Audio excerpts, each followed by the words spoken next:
Langma Rwnaisa Subraiyung mabayano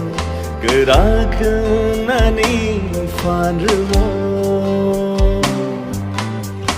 Rwnaisa zakfolano Nini hamari po Ano supungo Belai sari saklomo Kuchukuk sani thani Khabe rai mano Langma Rwnaisa Subraiyung nang mano khakchang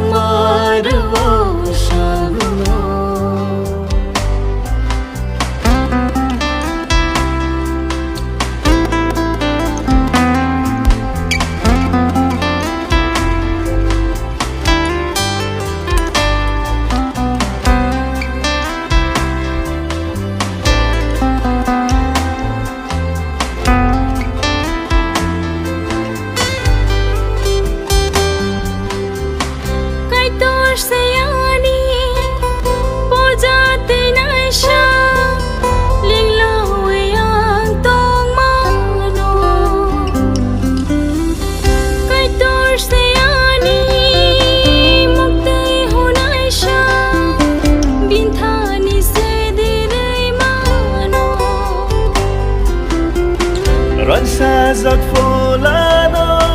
Nini hamari po Ano supungo Belai sari saklomo Kuchukuk sani thani Khabe rai mano Langma Rwnaisa Subraiyung nang mano khakchang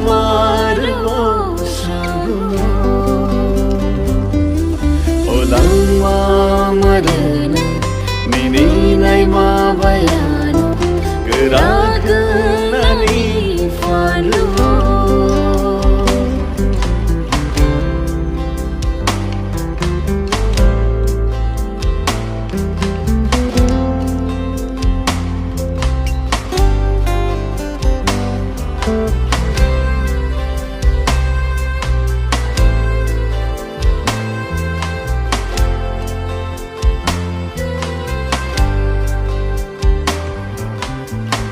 Tei Ano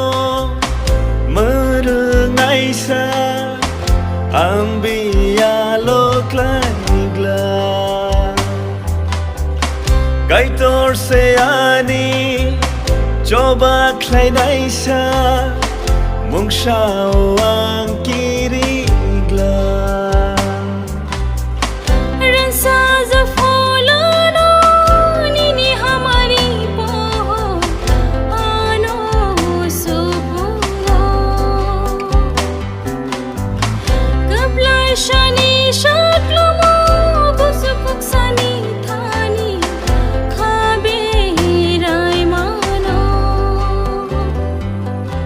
Langma Rwnaisa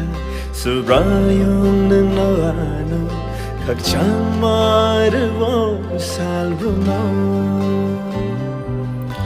Langma Rwnaisa Nini mabayano Geraknani fanrumo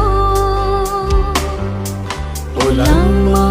Rwnaisa Subraiyung nang mano khakchang Subraiyung